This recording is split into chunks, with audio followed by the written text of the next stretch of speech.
जय शिव बाबा।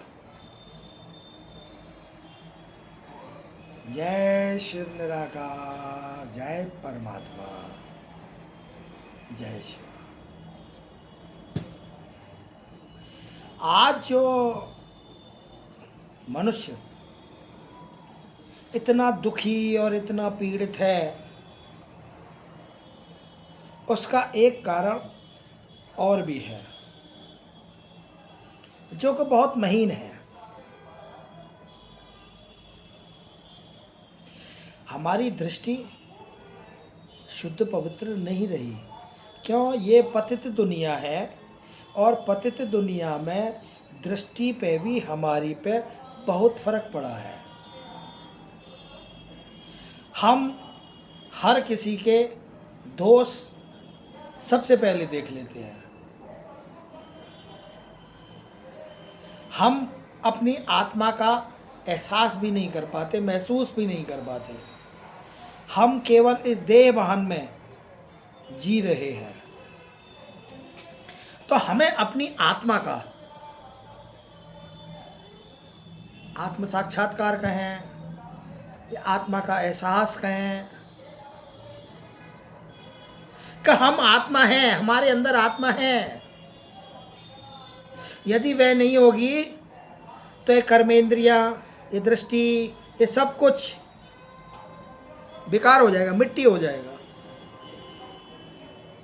तो हमारी जो दृष्टि क्रिमिनल हो गई है, शुद्ध नहीं रही है। सबसे पहले हमारी दृष्टि जाती है, हम किसी को भी देखते हैं, कोई मजमा, कोई सीन या कोई साइड सीन, कोई लड़ाई झगड़ा, कोई अच्छा काम, तो सबसे पहले हमारी दृष्टि जाती है। अब देखिए कहाँ से चालू होती है गलती। देह भान का जो नतीजा है, दृष्टि जाते ही वो पूरे सीन को देखकर सीधे अपनी बुद्धि को ऊपर सप्लाई कर देती है कि भाई यहाँ ऐसा हो रहा है, देख। बुद्धि कहती है भाई मेरे को नहीं पता, मैं क्या करूँ, मेरे को तो जो आज्ञा मिलेगी वो मैं आगे करूँगा। तो वो मन को दे देता है, सप्लाई कर देता है कि भाई ये दृष्टि ने मेरे को, आँखों ने भेजा है मेरे पास, बुद्धि कहती है।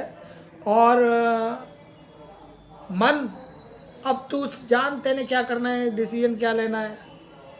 या तो ये गाली दे रहा है, या ये देख रहा है इसमें मेरे को अच्छे होना चाहिए या नहीं होना चाहिए, क्या करना चाहिए। तो दृष्टि ने देखा, बुद्धि को सप्लाई किया, और बुद्धि को सप्लाई करने के बाद बुद्धि ने मन को दे दिया। मन देह अभिमान में इतना चूर है कि वो अपनी मन मत की करता है कि जो कुछ हूं वो मैं ही तो हूं। जबकि यदि हम आत्मा को एहसास करते, हम निश्चय कर पाते, या हमें पता होता कि हम एक आत्मा हैं, तो मन की मजाल नहीं कि वो अपनी मन मत के फैसले ले लेता। वो निश्चित रूप से आत्मा को सप्लाई देता कि भाई जो कुछ करना है वो तेरे ही तो करना है, ये बॉडी जो तेरी है, आत्मा ही इसकी मालिक है। बॉडी को यदि कुछ दुख सुख कुछ भी यदि होता है तो सीधे आत्मा को ही लगता है। बॉडी तो नाशवान है, बॉडी को कुछ नहीं लगता। हम देह अभिमान में होते हैं, इसलिए हमें ऐसा महसूस होता है कि हमारे शरीर को कष्ट हो रहा है। पाठ तो आत्मा आई है ना बजाने के लिए, शुद्ध पवित्र, वो यहां आके पतित हो गई है। देह के सगे संबंध, संपर्क, संस्कार उसके ऐसे हो चुके हैं जैसे उसके चले आ रहे हैं। तो यदि हम आज भी आंखों से देखी हुई चीज को बुद्धि के द्वारा मन के द्वारा यदि आत्मा तक पहुंचाएं और आत्मा को कहें कि भैया तू डिसीजन ले कि अब हम इसका क्या करें, तो मेरे प्यारे भाइयों, आत्मा कभी भी गलत डिसीजन नहीं देगी। मनमत के लिए फैसले तो गलत हो सकते हैं,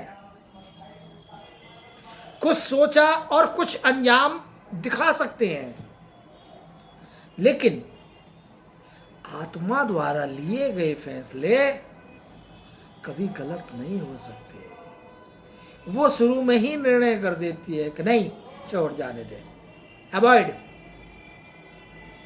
या आत्मा खुद इन्वॉल्व होके उसमें अच्छा फैसला लेगी और कर्मेंद्रियों को बोलेगी, मन को बोलेगी कि जाओ अब ऐसा करा दो कर्मेंद्रियों से।